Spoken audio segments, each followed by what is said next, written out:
Buenas noches a todas y a todos, son más todas que todos, como suele ocurrir con este tema.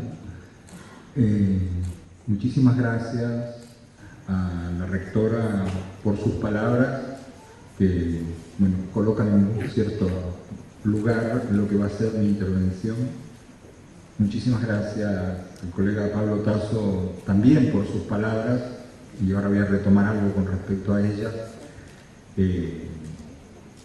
No sé muy bien por dónde empezar. Como bien señalaba Pablo, mis primeras investigaciones, bueno, fui economista en otra época, pero eso fue no tanto un error mío, sino un error de la Universidad de Buenos Aires, porque yo ingresé a estudiar economía política y cuando estaba como en el cuarto semestre le cambiaron el nombre y la orientación a la carrera, la convirtieron en licenciatura en economía, lo cual no era lo que yo quería, y eso me llevó con el tiempo a hacer un doctorado en ciencias sociales. Pero cuando ya estaba, escribí un par de artículos sobre economía internacional, pero cuando empecé a trabajar propiamente en investigación en ciencias sociales, fue con esta línea de trabajo que mencionaba Pablo sobre narradores de historias. Y en esa época yo también era narrador de historias, era capaz de narrar muchas historias, tanto en el ámbito urbano de las instituciones culturales, como recorrí todo Venezuela haciendo mi investigación con y sobre cuenteros populares, y la única manera de hacerla era contar cuentos yo también. Pero tenía 30 y varios años menos y era capaz de hablar un rato largo sin leer nada. Ahora no puedo. Entonces, lo que va a ser mi charla se las voy a leer. Esto es solamente una conversación inicial tomando algunos puntos que están planteados. No puedo hablar una hora sin algo para leer, o en todo caso podría, pero me puedo llegar a perder y no decir lo que quisiera exponer. Entonces, en un momento voy a aburrirlos leyendo, pero antes quiero retomar un par de elementos de la presentación. Y aún antes quiero comenzar por agradecer muchísimo esta invitación que cuando me llegó me resultó sumamente grata, me sentí muy contento y muy orgulloso por varias razones. La primera es que mi exilio, iniciado afortunadamente muy temprano en el 75, cuando todavía amenazaban y uno podía irse, fue en Venezuela. Fueron 35 años en Venezuela. Duró más que un exilio por razones personales, por razones de mi involucramiento allá, pero en todo caso comenzó y después perduró, digamos, como proyecto personal por mucho tiempo. Regresé hace 5 años al país. Fue en Venezuela, y la primera universidad en la que trabajé en Venezuela, para mi felicidad y regocijo, fue la Universidad Nacional Experimental Simón Rodríguez. Ahí fue donde me enteré que Simón Rodríguez existía. Y además de todas las virtudes que Pablo comentó, descubrí que había otra muy importante, y es que había sido el maestro de Simón Bolívar, que no es un detalle menor. Y que Pablo hizo una caracterización de Simón Rodríguez muy importante, muy densa. Allá en la universidad había, cuando uno entraba, estaba la frase maestra, por lo menos desde esa lectura de Simón Rodríguez, y para mí ha sido marcante, que es: o inventamos o erramos.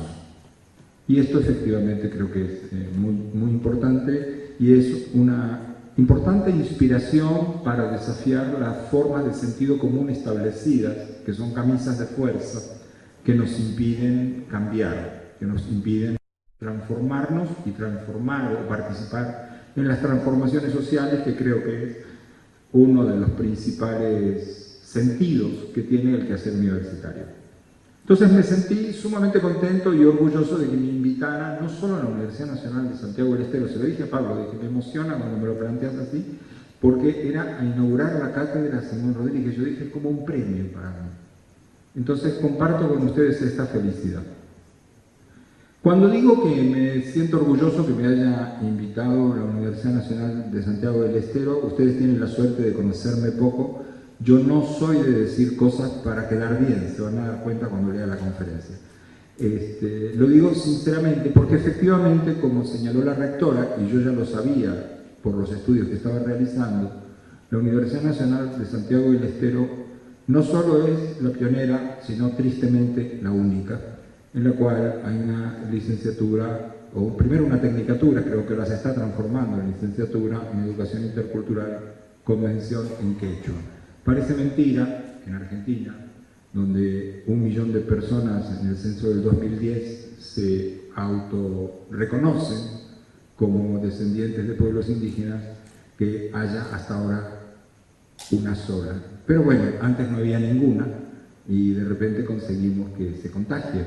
Además necesitamos licenciaturas en otras lenguas, hay una importante población hablante de otras lenguas, aunque la quechua es probablemente la que tiene más hablantes y la que nos conecta con países cercanos del área andina, lo cual también es muy importante.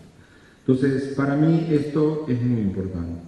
También es muy importante porque yo sabía, también por lo que venía investigando, digamos que hay un cierto, o sea, no solo en la Universidad Nacional de Santiago del Estero, no es excepcional en este caso, ni tampoco tal vez es pionera, pero es una de las universidades que tiene un fuerte trabajo territorial. Y esto es muy importante, además de ser una marca de esta época que estamos viviendo y que como sea vamos a seguir viviendo.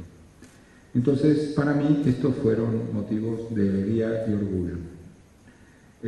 Además, como no todos los porteños somos iguales, por suerte, yo tengo un gran cariño por Santiago del Estero. En Buenos Aires voy de vez en cuando a escuchar chacareras, entonces me siento mucho más contento que si me hubiera invitado a la Universidad de Recoleta, que no existe. Dicho todo lo anterior, una vez que llego acá, fui recibido con la ya tradicional cordialidad, cariño y chispa santiagueña. Desde que llegué me llevaron a no sé cuántas entrevistas de radio, tuve los canales de televisión haciendo cola. Y traté con compañeras y compañeros que me hicieron preguntas muy interesantes. Así que estoy muy contento. Les agradezco a ustedes haberse acercado. Me gustaría si se acercan un poquito más, sobre todo las personas que están tan atrás, me sentiría más acompañado. No sé si esto es posible o generaría mucho desorden, o si se quieren quedar cerca de la puerta por las dudas. Pero bueno, dicho todo lo anterior, paso a... voy a hacer un comentario, no sé muy bien para cuánta gente que está en esta sala, pero es interesante por un punto que dijo Pablo. Estoy seguro que este comentario es interesante como mínimo para 2 personas, para Pablo y para Patricia, pero no sé si para alguien más. A propósito de los así llamados estudios culturales, que aparecieron como formulación en Inglaterra con el nombre, y hay que decirlo en ese idioma, porque en ese idioma se inventó la idea, como Cultural Studies. Otra cosa que me gustó de la Universidad Nacional de Santiago del Estero cuando me puse a espiar la página web de la Escuela de Innovación Educativa, que fue otro aliciente porque vi ahí otras cosas que me gustaron, fue que había una especialización en estudios culturales. Yo tengo una serie de publicaciones criticando la manera en la cual en América Latina se ha importado acríticamente la idea de estudios culturales.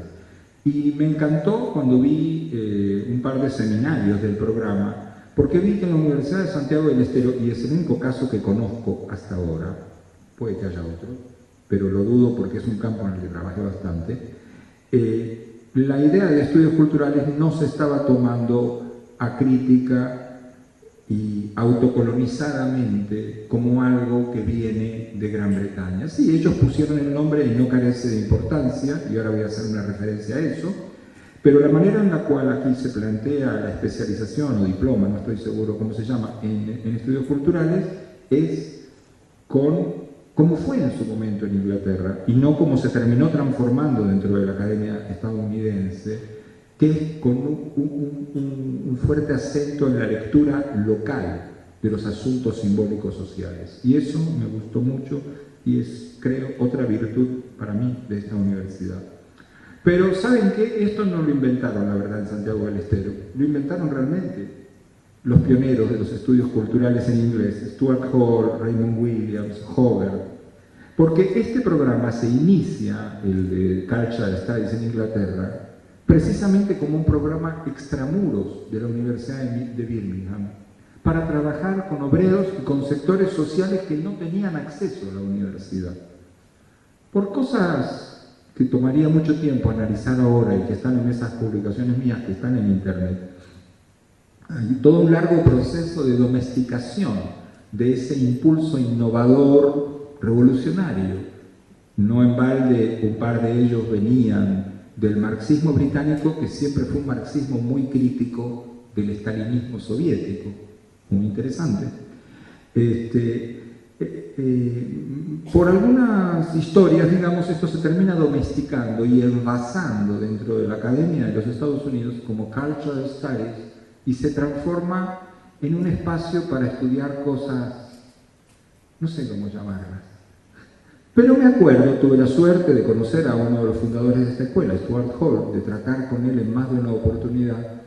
Y me acuerdo alguna conversación con Stuart en la que él decía que si él leía un artículo más, no recuerdo sobre qué serie de televisión, le retiraba la paternidad a los Cultural Studies, porque estaba indignado de que no se hicieran sino estudios sobre series de televisión y se hubiera perdido el anclaje. A mí me pasó algo raro. Mi trayectoria como intelectual comprometido, como se suele decir, no sé si es la palabra, pero en todo caso vinculado a procesos sociales, comenzó en Argentina, de donde me fui a los 25 años, o sea, hubo un tiempo antes, di charlas para sindicatos, hice muchas cosas que no vienen al caso. Y siempre tuve la referencia de muchos intelectuales argentinos y latinoamericanos con una trayectoria de este tipo. Mencionábamos a un par con Patricia hoy en la mañana. Pero me resultó muy interesante descubrir precisamente en la figura de Stuart Hall la valorización por este estilo de trabajo intelectual de estar adentro y afuera de la universidad.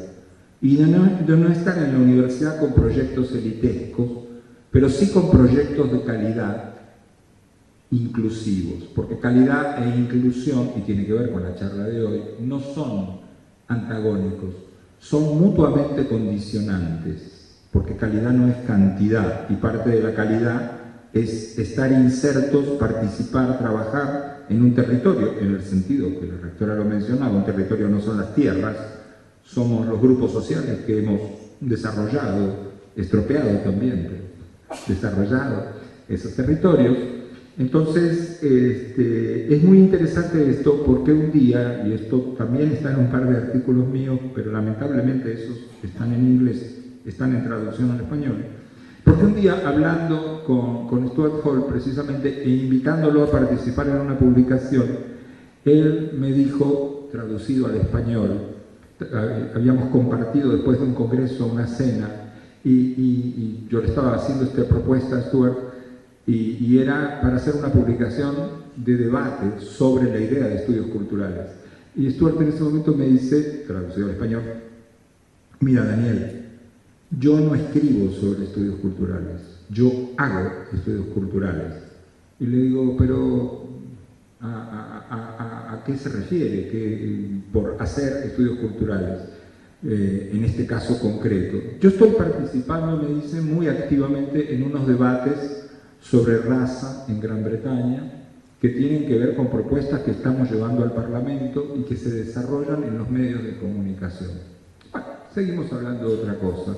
En un momento, cuando falleció Stuart, hace pronto 2 años, me invitan a escribir un texto sobre él y me acordé de esta conversación y me puse a buscar en internet qué estaba haciendo Stuart en esos días en los que estábamos hablando.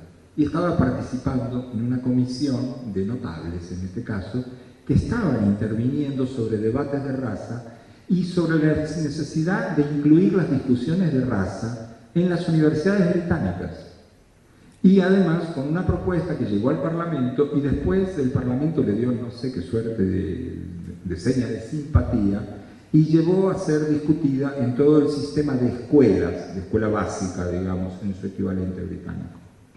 Para mí esto fue muy interesante como hallazgo, porque yo venía trabajando en este proyecto de educación superior y pueblos indígenas y afrodescendientes, y dije, Tal vez esto sí es estudios culturales, en ese otro sentido, no en el sentido, digamos, elitesco. Bueno, disculpen este excurso que de repente no le interesa a todo el mundo. Hay gente que muy legítimamente no está ni enterada de lo que son los llamados estudios culturales, no tienen por qué estar enterados, pero no quería perder la ocasión de retomar esto que había mencionado Pablo, lo que habíamos mini conversado con Patricia hoy, y lo que siento como un pequeño homenaje ya no solo a Simón Rodríguez, sino a Stuart Hall, que debo decir que fue un intelectual jamaiquino, negro, o negro e hindú al mismo tiempo, o descendiente de africanos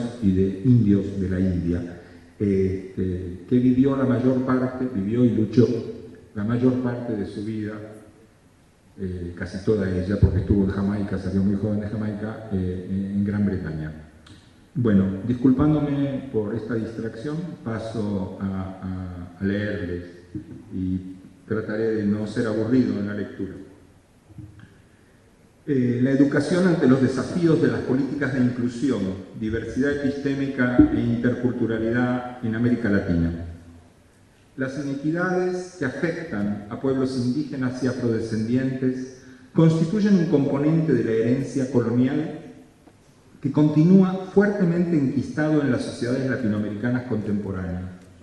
Más allá de reformas constitucionales, innovaciones legislativas y reformas universitarias que no carecen de importancia, su continuidad puede observarse todavía en algunas leyes y políticas públicas, y muy especialmente en las prácticas de organismos estatales, grupos económicos y diversos actores sociales, así como también en los modelos universitarios y sistemas de educación vigentes. Diversos instrumentos internacionales en vigor y las constituciones nacionales y leyes de buena parte de los países de la región establecen derechos colectivos para estos pueblos e individuales para quienes forman parte de ellos que no se cumplen. Aunque cada vez de formas menos explícitamente racistas, las pervivencias coloniales se expresan y reproducen de diversas formas, entre otros ámbitos, en todos los niveles de los sistemas educativos. No solo mediante la exclusión de estudiantes y docentes de dichos pueblos, sino también de las visiones de mundo, historias, lenguas, conocimientos, modos de producción de conocimientos y modos de aprendizaje que les son propios. Estas inequidades y exclusiones frecuentemente pasan inadvertidas para la mayor parte de la ciudadanía. Son parte del sentido común establecido, de los imaginarios sociales prevalecientes. Las universidades y otras instituciones de educación superior deberían estar jugando papeles de liderazgo en educar a la población en general y particularmente a los funcionarios de los estados y a sus propios docentes, funcionarios y estudiantes contra todas las formas de racismo, especialmente las que afectan sus bases institucionales y epistemológicas. Pero muy pocas lo están haciendo, y en ello deben enfrentar numerosos obstáculos y conflictos. En esta presentación ofreceré un panorama sintético de los avances, problemas, conflictos y desafíos que se observan en las experiencias orientadas a democratizar, descolonizar, diferenciar y o interculturalizar la educación superior actualmente en curso en América Latina. Me parece importante destacar que el panorama que ofreceré no es resultado de mi trabajo de investigación individual, sino resultado de las labores que entre 2007 y 2011 realizamos en el marco del proyecto Diversidad Cultural e Interculturalidad en Educación Superior del Instituto Internacional de la UNESCO para la Educación Superior en América Latina y el Caribe. Este proyecto contó con la colaboración de unos 70 colegas que han participado en la elaboración de informes sobre más de 40 experiencias en la materia, así como sobre los respectivos contextos sociales, institucionales y normativos en 12 países latinoamericanos. Adicionalmente, mediante investigación documental y en campo, así como a través de consultas y entrevistas a más de un centenar de especialistas en el tema, he obtenido información complementaria a la antes mencionada, de modo de poder contar con información básica sobre todos los países latinoamericanos y sobre más de un centenar de experiencias. A esas fuentes, a partir de 2012, se han agregado otras derivadas de las actividades desarrolladas desde el programa Educación Superior y Pueblos Indígenas y Afrodescendientes del Centro Interdisciplinario de Estudios Avanzados de la Universidad Nacional 3 de Febrero, que ha dado lugar al desarrollo de una extensa red de relaciones de colaboración con experiencias en este campo actualmente en desarrollo en una decena de países latinoamericanos. Esta diversidad de fuentes ha permitido identificar las principales modalidades del trabajo, logros, avances, interpelaciones, problemas, conflictos que caracterizan a este campo y sobre lo que les voy a comentar. Destaco esta diversidad de fuentes para decir, lo que les presento no es que me lo pensé, sino viene de relevar lo que está ocurriendo. O sea, es algo así como si hubiera estado viajando largo rato por todo esto y les cuento lo que allí se puede ver. Pero antes de exponer detalles de este panorama, me parece importante compartir algunas reflexiones que en parte preceden y en parte derivo también de esta investigación colectiva de largo aliento, porque pienso que si las escuchamos primero, luego al escuchar el relato del panorama podemos como aprovechar mejor la información que les ofrezco.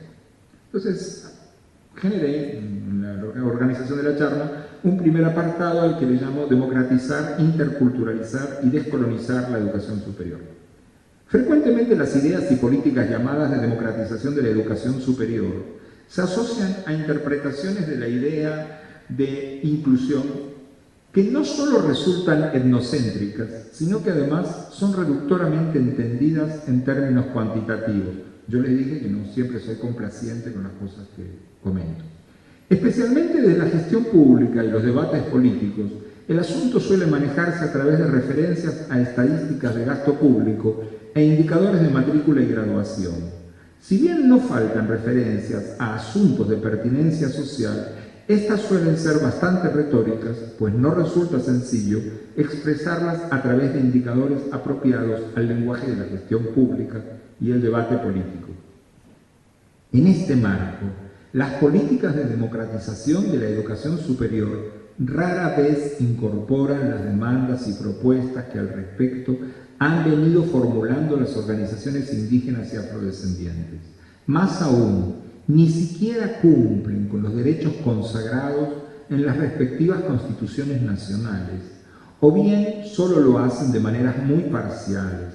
Como mucho, conducen a establecer programas de cupos o de becas para asegurar la inclusión de individuos indígenas y afrodescendientes en universidades convencionales, en las cuales sus lenguas, conocimientos, modalidades de aprendizaje y visiones de mundo no forman parte del currículo.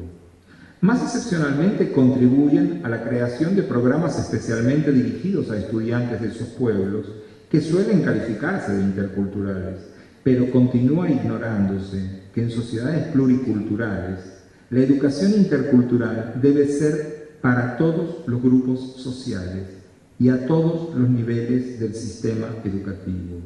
Esto no se resuelve pensando consoladoramente que quienes se interesen por estos temas pueden estudiar antropología, sin apreciar la importancia que estos temas tienen para la formación profesional en campos como medicina, farmacia, derecho, agronomía, ciencias ambientales, economía y ciencias políticas. No hay tiempo, si acaso hay preguntas después puedo satisfacer la curiosidad. Hay ejemplos de qué es lo que se podría incorporar o en algunos casos se está incorporando. Es necesario interculturalizar toda la educación superior, abarcando el diseño de las carreras, sus mallas curriculares, las modalidades de aprendizaje y muy especialmente las formas de relacionarse con el resto de la sociedad. No estoy proponiendo que todos los egresados de las universidades se conviertan en expertos en interculturalidad, sino que las universidades provean formación pertinente con el carácter pluricultural de cada sociedad de maneras apropiadas a lo que los diversos perfiles profesionales lo requieren. No sugiero que esto se resuelva fácil ni en un día, pero hay que trabajar en esa dirección, hay que trabajar para construirlo, y esto demanda no solo estudios y reflexiones al interior de las universidades, sino la apertura de diálogos y consultas hacia afuera. Es posible que esto parezca utópico, pero no lo es. En las últimas 2 décadas, en algunos países latinoamericanos, se han registrado algunos avances al respecto y, como comentaré más adelante en esta presentación, actualmente existen más de un centenar de experiencias en curso que demuestran de diversas maneras prácticas que es posible avanzar hacia interculturalizar toda la educación superior. Además, se han consensuado acuerdos internacionales de alcance regional que permiten pensar que se continuará avanzando, como por ejemplo la declaración final de la Conferencia Regional de Educación Superior en América Latina y el Caribe, realizada en Cartagena de Indias, Colombia, en junio del 2008, la llamada CRES, de la que participaron más de 3.500 integrantes de la comunidad académica regional, incluyendo directivos, profesores, investigadores, estudiantes, funcionarios administrativos, representantes de organismos de gobiernos y de organismos nacionales, regionales e internacionales, incluyendo ministros y viceministros de varios países. En efecto, el acápite C3 de dicha declaración estipula, y leo textualmente un fragmento de dicho acápite: el reto no es solo incluir a indígenas, afrodescendientes y otras personas culturalmente diferenciadas en las instituciones tal cual existen en la actualidad, sino transformar a estas, las instituciones, las universidades, para que sean más pertinentes con la diversidad cultural. Fin de la cita textual. Ese mismo acápite también establece, vuelvo a leer textualmente otro fragmento, la necesidad de incorporar el diálogo de saberes y el reconocimiento de la diversidad de valores y modos de aprendizaje como elementos centrales de las políticas, planes y programas del sector. Fin de la cita. Adicionalmente, el acápite D4 de la misma declaración enfatiza, comillas, la educación superior en todos los ámbitos de su quehacer debe reafirmar y fortalecer el carácter pluricultural, multiétnico y multilingüe de nuestros países y de nuestra región. Esto fue aprobado por aclamación en la sala de convenciones de la ciudad de Cartagena por los 3.500 presentes, que incluyen para el momento, rectores de varias universidades argentinas, al secretario de Políticas Universitarias de ese momento y a sus pares de toda América Latina. Bueno, del 2008 al 2015 no han pasado nada más que 7 años, o sea, y como esta historia tiene 400 o 500, pues podemos esperar un tiempo para que algo de esto se materialice. Pero en todo caso, esto fue un acuerdo. Hay que ver cómo se lo lleva a cabo. La tecnicatura en quechua es una manera, ojalá haya otras más, y ojalá esta universidad siga siendo pionera en esas otras maneras, pero si no otras universidades que están muy lejos de haber dado siquiera ese primer paso. Sin embargo, los escenarios en que deberían consolidarse y profundizarse esos avances son complejos y están marcados por la vigencia de representaciones y actitudes racistas, así como de tensiones y conflictos de larga data. Para dimensionar la importancia de estos problemas, es necesario tener presentes algunos factores históricos que ya conocemos, pero que conviene recordar brevemente porque resultan muy significativos para este tema. Como se sabe, la historia de América ha sido marcada por la conquista y colonización europea, con masacres, despojos de territorio, desplazamientos y reorganización social y territorial de los pobladores originales de esta parte del mundo. El asunto que nos interesa mucho para este tema es que, como parte de esos procesos, los pueblos indígenas americanos vivieron varias circunstancias que atentaron especialmente contra importantes elementos constitutivos de sus visiones de mundo. Uno de ellos es que sus religiones fueron prohibidas y fueron forzados a adoptar el catolicismo.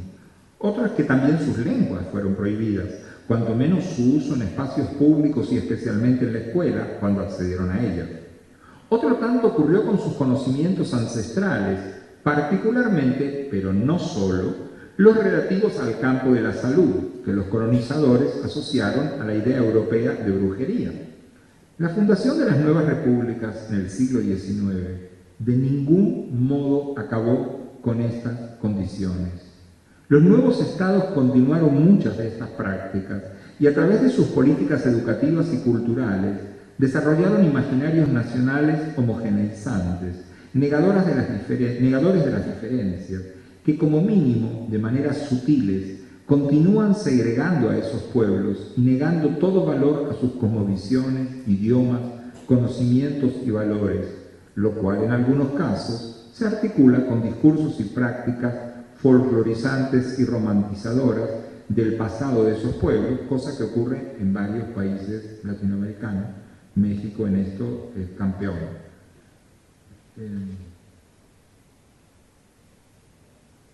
Perdón, un momento, me perdí. No, estaba dando vuelta a la página antes de terminar de leerla. Un aspecto importante de la problemática que nos ocupa es que aún en el siglo XXI esta historia de prohibiciones y exclusiones no ha acabado, sino que continúa bajo diversas formas en la escuela y en las universidades convencionales contemporáneas. El reconocimiento de la importancia de estas fuerzas históricas en las características de las sociedades contemporáneas y en las bases institucionales y epistemológicas de las universidades hace necesario plantearse la descolonización de las mismas, lo cual necesariamente implica de las disciplinas académicas y con ella de nuestra propia formación, como también de nuestras propias subjetividades.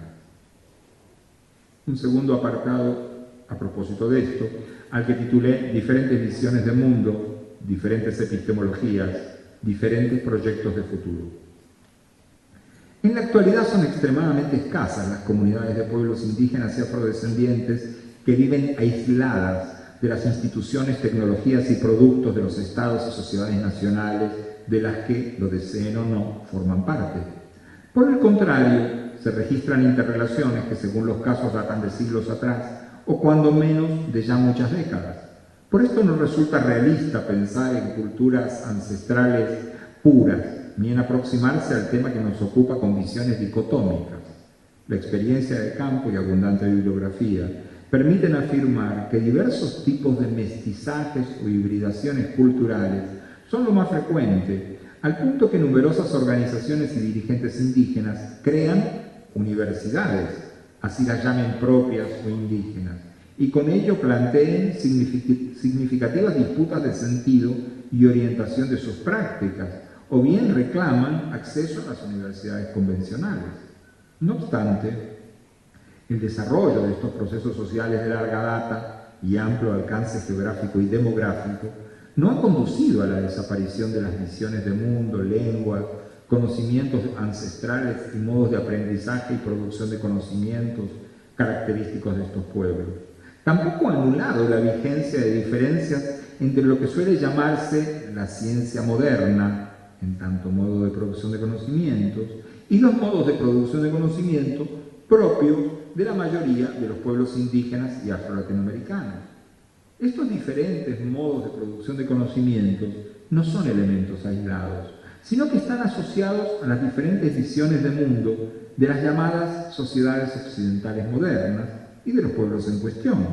Es decir, aunque en la actualidad no cabe pensar en mundos culturales puros, aislados entre sí, es posible observar la existencia de oposiciones y conflictos entre dos grandes orientaciones de las visiones de mundo y modos de producción de conocimiento. En este marco es necesario no perder de vista que la visión de mundo llamada occidental moderna está marcada por la dicotomía entre humanidad y naturaleza. En tanto, las visiones de mundo ancestrales de la mayoría de los pueblos indígenas y afro-latinoamericanos, aun cuando sean muy diversas entre sí, predominantemente consideran que todo lo que constituye nuestro mundo, incluyéndonos a nosotros mismos, forma parte de un mismo todo. Pero las diferencias no se limitan a nociones abstractas de visiones del mundo y modos de producción de conocimiento, sino que éstas se expresan también en las prácticas asociadas a cada una de ellas. Porque de manera consistente con tal oposición, en la visión llamada occidental moderna, se desarrolla y utiliza la idea de recursos naturales, a los cuales hay que explotar para lograr el progreso, comillas, y el desarrollo y o el bienestar, entendido este último, más frecuentemente que no, como asociado a la disposición de bienes materiales. Esto es así, aun cuando recientemente hayamos descubierto que el acceso y disfrute de la naturaleza también es parte de nuestra calidad de vida y una meta del desarrollo humano, así como que el desarrollo debe ser sostenible. Mientras que en las visiones de mundo ancestrales, que en líneas generales comparten los pueblos indígenas y afrodescendientes, no se plantea tal oposición entre humanos y naturaleza. En estas, la madre tierra tampoco es vista como fuente de recursos y por tanto no se plantea explotarla, sino respetarla. Pueden vincular esto con el desastre ecológico de Famatima, entre otros. Esta diferencia entre visiones de mundo da lugar a que también sean diferentes las categorías de reflexión y análisis, los sistemas de relaciones significativas entre ellas y las formas de evaluar las posibilidades o conveniencia de diversas formas de acción humana, así como de qué tipo de conocimientos producir, para qué y cómo. Esto plantea el problema de cómo pensar y poner en práctica las propuestas de universidades interculturales. Esto hace necesario desarrollar formas de colaboración intercultural que partan del reconocimiento y valoración de las diferencias para la producción de conocimientos y del mundo en que vivimos, así como para organizar los procesos de aprendizaje. Pero el desarrollo de formas de colaboración intercultural en la producción de conocimientos no es una panacea, ni está exenta de problemas, conflictos y desafíos. Adicionalmente, los asociados a la producción de conocimientos no son los únicos problemas y desafíos que plantea el desarrollo de las universidades interculturales, o de ser el caso, la inclusión de estudiantes indígenas en universidades convencionales. Hay otros igualmente importantes que están asociados a las diferencias entre los modos de aprendizaje. En este sentido, es muy importante tener en cuenta que el aprendizaje situado en y por la práctica tiene una importancia fundamental para la transmisión, reproducción, recreación y generación de innovaciones, autónomas o por apropiación, de todos estos elementos que suelen llamarse tradicionales. En realidad, este tipo de modalidad de aprendizaje también es crucial para la apropiación de conocimientos y destrezas propias de la llamada cultura occidental moderna, pero independientemente del juicio que nos merezca, en esta se han institucionalizado sistemas de aprendizaje escolarizados en aulas, que por lo general están separados de los espacios de práctica. El caso es que los modos de aprendizaje propios de pueblos indígenas y afrodescendientes no solo son situados y en la práctica, sino que están asociados a lo que suele llamarse tradición oral. Pero hay que tener mucho cuidado con el uso y comprensión de esta categoría, porque ella suele sesgar la comprensión de los problemas que nos ocupan. Por ejemplo, el aprendizaje de las técnicas agrícolas, o de manejo ambiental, o de aplicaciones terapéuticas de especies vegetales, así como de otros conocimientos de tradición oral, no se limita a prácticas de habla, como el significante oral sugiere, sino que se realizan mediante la acción y en contexto, lo mismo que el aprendizaje de las danzas, los ritos, la caza u otros. No son solo asuntos de palabras y no pueden realizarse en aulas. Esto resulta obvio, pero las categorías oralidad y tradición oral en buena medida lo ocultan y frecuentemente se olvida que ellas son categorías académicas, producto de las prácticas propias de las sociedades basadas en la escritura y su manera de representarse y explicar esos otros modos de vida. Por ello, no es mucho lo que cabe esperar que se adelante al invitar a sabios o sabias de las comunidades a que expongan sus conocimientos en las aulas universitarias. El reto es salir de las aulas, aprender en los espacios apropiados lo que estas personas de conocimiento indiquen. Y esto aplicaría también para referentes o para sabios de otros mundos ajenos a la universidad, como actualmente se hace en algunas universidades indígenas e interculturales y excepcionalmente en algunas cátedras y carreras en universidades convencionales. Voy ahora sí a compartirles esta presentación esquemática del panorama de modalidades de experiencias de educación superior por, con, para pueblos indígenas y afrodescendientes. Hay que advertir antes de hacerlo que son muy diferentes entre sí y que no es conveniente caer en la tentación de decir, uy, esa es la mejor y tenemos que copiar eso, como ocurre en algunos contextos. Todos son diferentes, todos son, digamos, contextualmente relativos. Lo más que nos pueden servir es de fuente de inspiración. Organizo esto en 5 modalidades, 5 categorías. A una primera la llamo de inclusión de individuos indígenas y afrodescendientes como estudiantes en universidades convencionales. Veo que algunas compañeras corren para tomar nota de lo que yo digo muy rápido. La versión en PDF de esta ponencia la tiene el colega Pablo Tasso en su correo electrónico, también yo lo tengo en el mío, y o Pablo o yo podemos distribuirlo. No hace falta matarse para anotar. La modalidad de inclusión de individuos, frecuentemente denominada también como de acción afirmativa, no ha formado parte de los focos de estudio de este gran proyecto que hemos llevado adelante, pero no obstante el relevamiento realizado permite afirmar que existen numerosas experiencias que responden a este tipo de modalidad, programas de cupos, programas de becas y de apoyo académico o psicosocial, así como que, pese a su número, todavía resultan insuficientes en comparación con las necesidades y demandas. Varios estados y universidades públicas y privadas de América Latina han establecido programas de este tipo, otro tanto han hecho fundaciones privadas. Existen opiniones encontradas respecto de este tipo de programas. Algunas enfatizan que no solo crean oportunidades para individuos, sino que contribuyen a desarrollar capas de profesionales indígenas que sirven a sus pueblos y comunidades, así como que muchos de estos profesionales juegan papeles fundamentales en el desarrollo y gestión de experiencias de los 4 tipos restantes de esta clasificación. Otras opiniones, en cambio, destacan que este tipo de programas favorecen la fuga de cerebro desde las comunidades apartadas hacia las grandes ciudades, así como su occidentalización, la pérdida de sus valores étnicos, de sus lenguas y la valoración por sus saberes. Otras señalan que con las becas no basta, porque en las universidades convencionales estos estudiantes deben lidiar con problemas de racismo y en el currículo no encuentran reflejados sus conocimientos, sus lenguas y sus proyectos de futuro.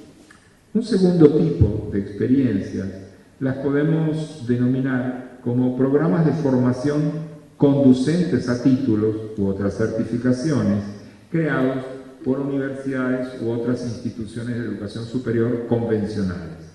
Existen diversas variantes dentro de este grupo de experiencias. En alguna de ellas se constata la participación de docentes provenientes de los mencionados pueblos y la inclusión de sus lenguas, conocimientos, formas de aprendizaje y modos de producción de conocimiento, mientras que en otras se registra escasa colaboración intercultural. Junto con esto se presenta el problema de que por no contar con título universitario y en ocasión tampoco de otros niveles educativos, estos sabios no son reconocidos como docentes ni remunerados como tales, pese a que frecuentemente son los únicos o quienes mejor pueden dar clase de idiomas indígenas o sobre las respectivas historias y cosmovisiones. Estas situaciones, además de ser injustas, constituyen mecanismos de subalternización de conocimientos y personas indígenas y son fuente de conflictos. Muchos de estos programas están dirigidos a docentes en servicio en comunidades indígenas.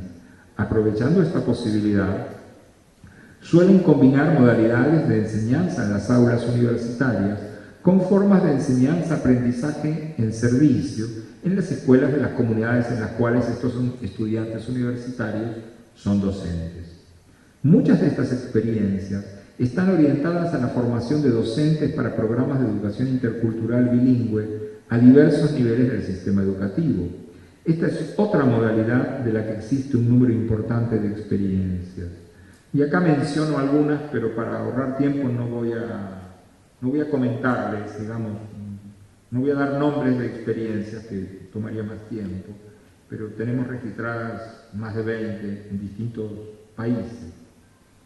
Y en el caso de Brasil existen 21 experiencias de este tipo con fondos otorgados por el Estado brasilero a las universidades especialmente para ello. Hay un tercer tipo de modalidades de experiencia que lo voy a mencionar muy rápido, que son proyectos de individuos o de equipos o de cátedras o de departamentos que son principalmente proyectos de extensión, pero que tienen también componentes de investigación o componentes docentes específicos, así como hay proyectos de cátedra que son docentes que tienen componentes de investigación y de extensión, y otros que son proyectos de extensión. Estas son iniciativas muy importantes, muy valiosas, pero con muy escaso nivel de institucionalización, y que se hacen, como muchos y muchas de nosotros sabemos porque estamos involucrados en ellos, a punta de corazón, pero el corazón llega a un momento en el que no bombea lo suficiente. Entonces no son experiencias que se puedan sostener mucho tiempo, aunque hay gente que entrega esto toda su vida, pero no es la solución más feliz, es lo que nos muestra la vitalidad de este campo y la energía que muchos colegas le ponemos a este asunto. Hay una modalidad que es tal vez una de las más interesantes y la que cuenta con menos experiencia, es la cuarta de ellas. Son coejecuciones, son alianzas entre universidades y organizaciones indígenas o afro. Hemos logrado identificar solo 5 en toda América Latina, 3 en Colombia, 2 en Perú. Las 2 en Perú son iniciativas de la AIDESEP, de la Asociación Interétnica para el Desarrollo de la Selva Peruana. Las 3 en Colombia, una es de una ONG asociada a una organización afrocolombiana muy importante que es Proceso de Comunidades Negras, y la ONG en cuestión lleva el nombre de un médico afrocolombiano que falleció hace pocos años, muy interesante, Manuel Zapata Oliveira. Entonces el Instituto Manuel Zapata Oliveira trabaja con la Universidad de La Guajira en Colombia y tienen un convenio de colaboración y hacen un programa de formación. Y así hay otros 2 también en Colombia, uno con la Universidad de Antioquia y otra con la Pontificia Universidad Bolivariana, ambos impulsados por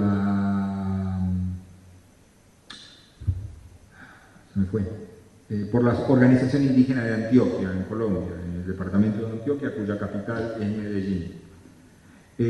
Finalmente tenemos un mundo muy diverso de instituciones interculturales de educación superior. Y yo defino como instituciones interculturales de educación superior a aquellas que articulan los conocimientos de más de una tradición de conocimiento. Una puede ser la occidental, otra puede ser la de algún pueblo indígena, pueden ser las de varios pueblos indígenas. Y acá hay experiencias muy distintas. Algunas son universidades indígenas que han sido creadas, estas las llamo indígenas, a las que han sido creadas por organizaciones, dirigentes o intelectuales indígenas. Otras son creadas por los estados, como son, por ejemplo, el sistema de las hasta ahora 18 universidades interculturales mexicanas. La interculturalidad vista por los estados, cualquiera sea el estado, el boliviano incluido, por ejemplo, y la interculturalidad vista desde las organizaciones indígenas suelen ser 2 asuntos distintos. Mientras en una el eje está en la construcción de la sociedad nacional y para esto necesariamente subsumiendo identidades particulares, en la otra el énfasis está puesto en la valoración de los conocimientos de las distintas tradiciones culturales. Y la toma de decisiones, en un caso o en el otro, o está en funcionarios de Estado o está en representantes de estos pueblos. Esto dibuja un panorama muy distinto o muy diverso de experiencias. El problema es que en general las que son creadas por organizaciones o intelectuales indígenas no reciben reconocimiento por parte de los estados, ni las instituciones ni los títulos que ellas otorgan. En cambio, las que son creadas por los estados de suyo las tienen. En el caso de Argentina hay una institución de este tipo, aunque no se autodenomina intercultural, pero es el tipo de experiencia en cuestión, que es CIFMA en el Chaco, creo que es Centro para Investigación y Formación en la modalidad origen. Y hay otra más reciente que no recuerdo cómo se llama ahora, que está también en el Chaco, que tienen este tipo de carácter de instituciones creadas por un Estado, aunque sea provincial en este caso, para los pueblos indígenas, pero no es creada ni gestionada por las organizaciones indígenas.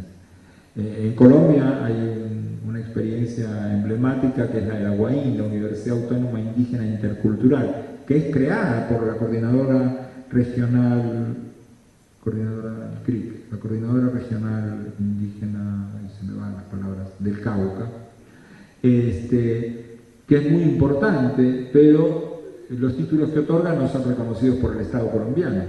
De todos modos, el CRIC no se plantea este problema, porque lo que dicen es que ellos están formando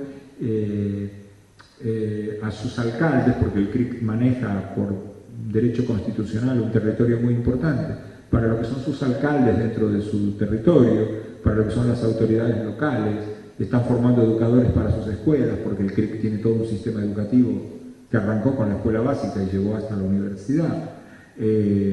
O también enfermeros y enfermeras interculturales para sus comunidades. O sea, el CRIC no está buscando ese reconocimiento.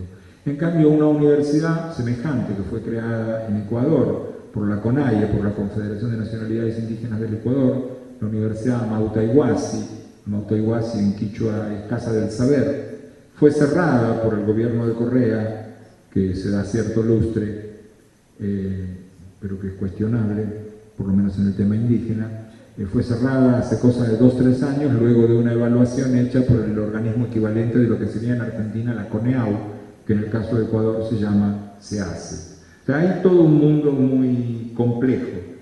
También hay otras universidades, bueno, en el caso de Bolivia hay tres creadas por el Estado boliviano, se crearon por decreto de Evo y recientemente tienen una ley que la sostiene. Una es la Universidad Quechua, otra la Universidad Aymara y otra la Guaraní de las Tierras Bajas, que tienen la particularidad de ser universidades para carreras de producción agrícola o piscícola. Es muy importante que se hayan creado, no había tal cosa en Bolivia, pero hay cuestionamientos de algunas organizaciones indígenas respecto de quién tiene la última palabra en cuáles son los trayectos educativos, y el tema está forzosamente politizado por lo que es, digamos, la lucha política hoy en día en Bolivia. Bueno, hay otras modalidades. Yo estoy viendo que está pasando el tiempo y hay gente que se va y no me quiero quedar solo, entonces estoy acortando y apelando a mi memoria. Algunos están en el medio de la fila, como ustedes es más difícil que se vayan, pero los que están en las puntas y por atrás, ustedes no lo ven, pero ya no están. Les decía, creo que en México hay 18 universidades interculturales creadas por la Secretaría de Educación Pública.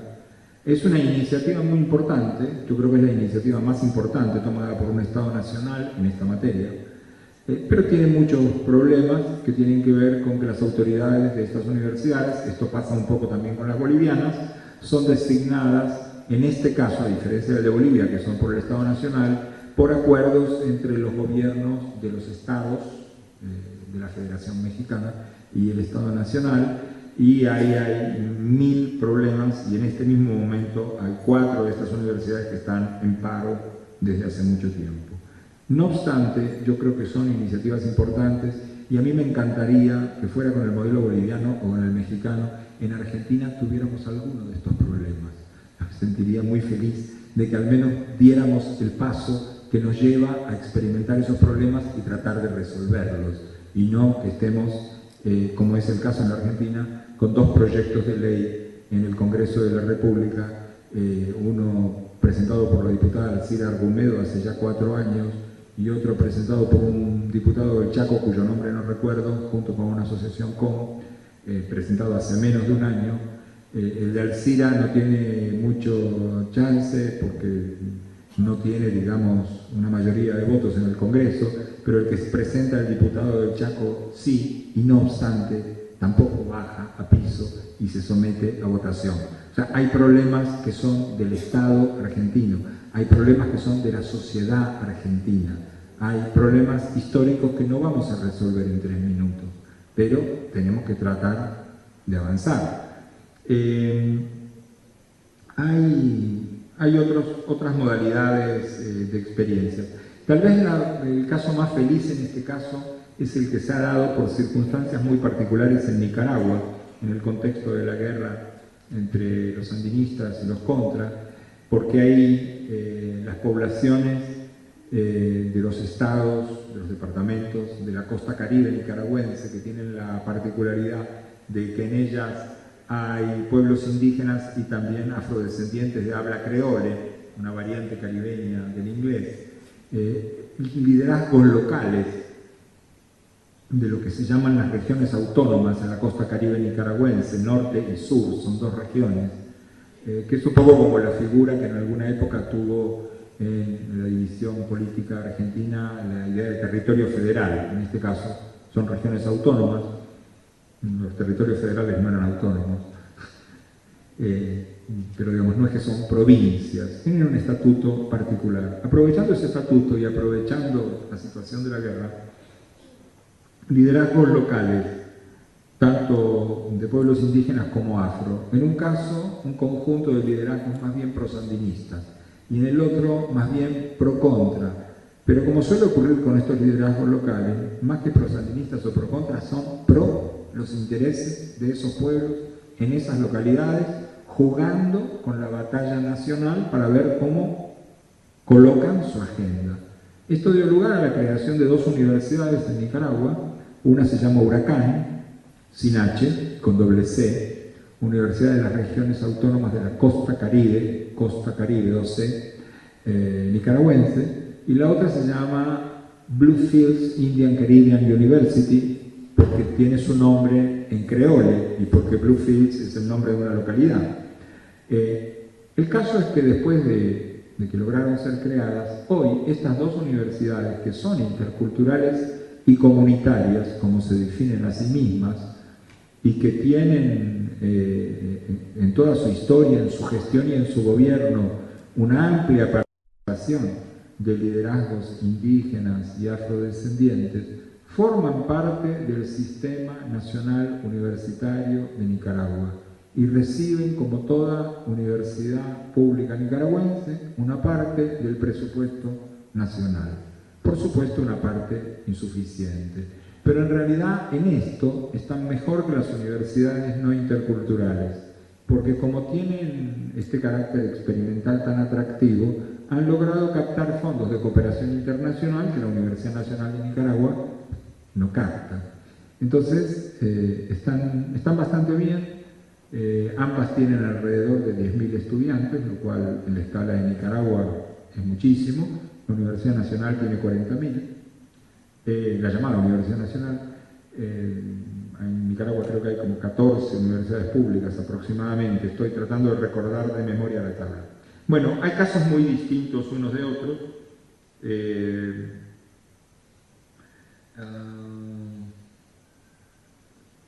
En fin, antes que terminen de irse.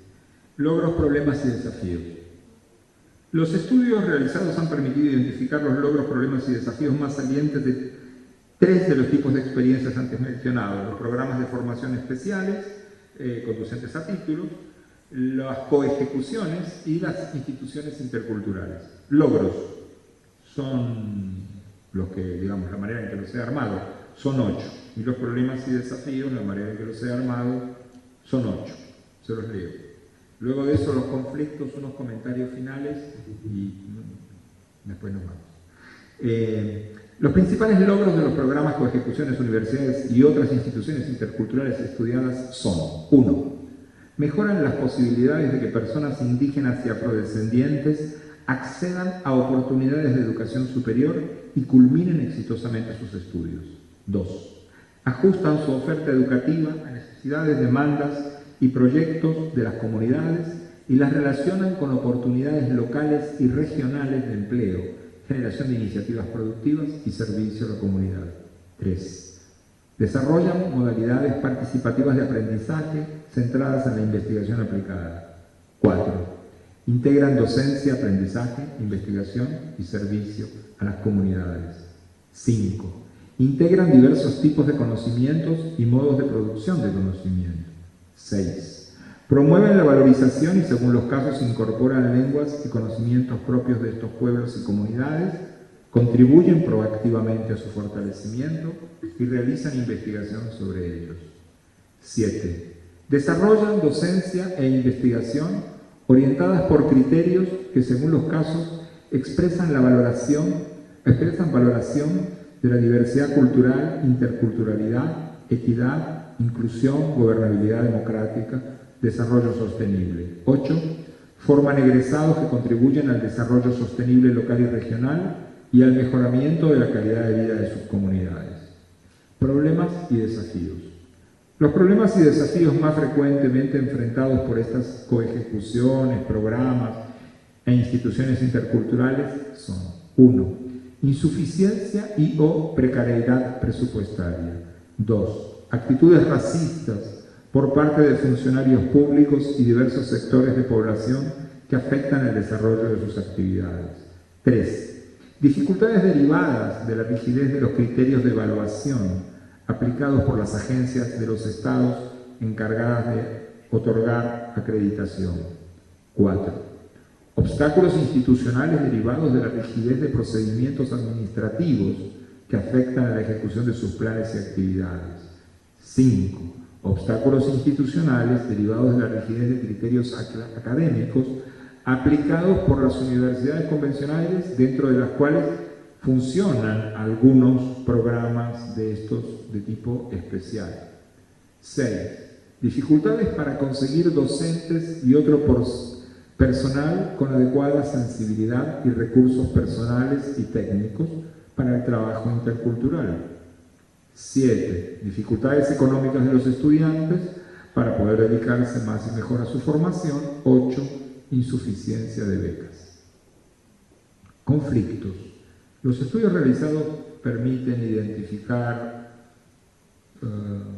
6 ejes principales de conflicto. El primero de ellos, tal vez el más importante, está asociado al hecho de que los derechos consagrados en el Convenio 169 de la Organización del Trabajo, al que hice mención más temprano, y en las constituciones nacionales y leyes de varios de los países latinoamericanos, muy rara vez son respetados por las agencias de los estados. Más aún, frecuentemente sus funcionarios ni siquiera los conocen, y cuando los conocen no se sienten compelidos a respetarlos. Sucede incluso que algunos de ellos se sienten con derecho a cuestionarlos.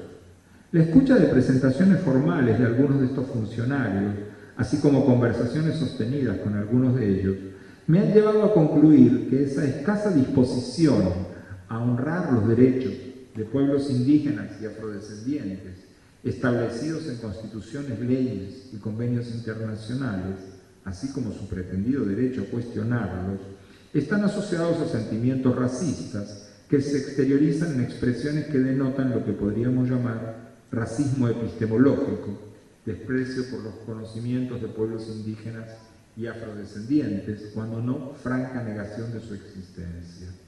2. Otro eje se relaciona con la existencia de maneras a veces un tanto antagónicas de interpretar la idea de interculturalidad, la que explicaba más temprano como diferencia entre la interpretación de la interculturalidad propia de los estados y propia de las organizaciones indígenas. 3. Otro eje de conflictos asociado a los dos anteriores, pero autónomo por su carácter institucionalizado, se relaciona con lo inapropiado de los mecanismos y criterios de evaluación y acreditación o reconocimiento de universidades y programas universitarios. Utilizan criterios que no responden a las peculiaridades de los grupos de población y a los programas y universidades o programas en cuestión. 4. Otro eje se relaciona con las dificultades encontradas para avanzar en las transformaciones dentro de las universidades convencionales hacia la incorporación de conocimientos, idiomas, docentes y estudiantes de los pueblos indígenas y afro-latinoamericanos. Otro eje de conflicto está asociado directamente a las distintas interpretaciones del artículo 27 del Convenio 169 de la Organización Internacional del Trabajo, porque este artículo establece que, leo textualmente, que los programas de educación destinados a estos pueblos deben responder a sus necesidades particulares y abarcar su historia y conocimientos y técnicas, sus sistemas y valores y todas las demás aspiraciones sociales, económicas y culturales. Y también establece que la autoridad competente deberá asegurar la formación de miembros de estos pueblos y su participación en la formulación y ejecución de programas de educación con miras a transferir progresivamente a dichos pueblos la responsabilidad de estos programas. Y también que los gobiernos deberán reconocer el derecho de estos pueblos a crear sus propias instituciones y deberán facilitarles recursos apropiados a tal fin. Es decir, no es algo opcional, es una obligación de los estados que ratificaron este convenio. 14 estados latinoamericanos, Argentina uno de ellos. Pero por otro lado, las organizaciones indígenas se olvidan de las últimas palabras del artículo 27, que dicen que los estados tienen que hacer todo esto, pero siempre y cuando las instituciones satisfagan las normas mínimas establecidas por la autoridad competente. Pero los estados se olvidan que las últimas 3 palabras de este mismo artículo dicen que tales normas deben establecerse en consulta con estos pueblos.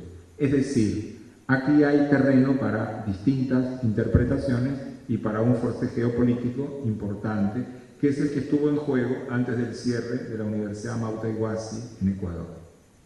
Finalmente, otro eje de conflictos tiene que ver con quienes trabajamos en este campo, trabajamos en proyectos de este tipo, pero lejos de tener una mirada amplia y pensar, como es mi idea, que no es momento de ponernos a discutir cuál modalidad de las expuestas es mejor para avanzar, sino que hay que avanzar. Y que no puede ser que cuando tú vienes con un proyecto, qué sé yo, de becas, yo digo, no, becas no, porque yo quiero una universidad intercultural.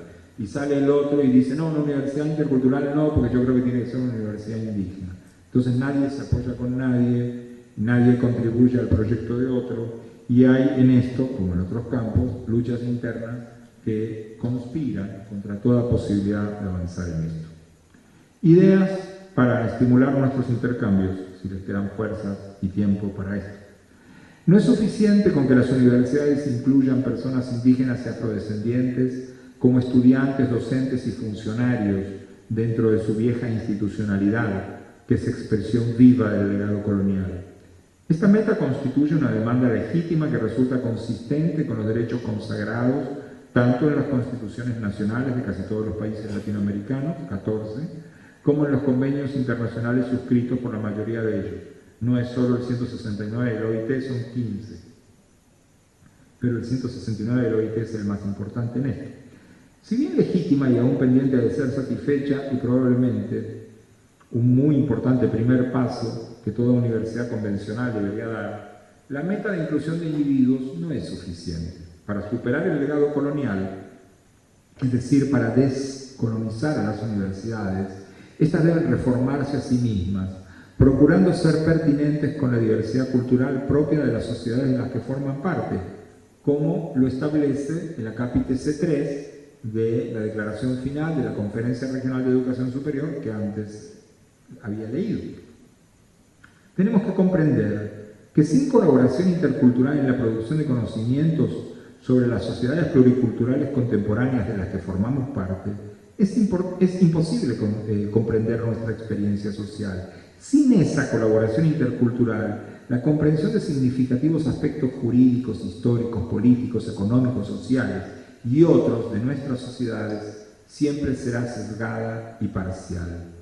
Las universidades tienen una inmensa responsabilidad en esto, porque en líneas generales, tanto los funcionarios de las agencias del Estado, como los miembros de los poderes ejecutivo, legislativo y judicial, nacionales, provinciales, estadales, municipales, usualmente son egresados universitarios, pero en las universidades no han sido preparados para esto.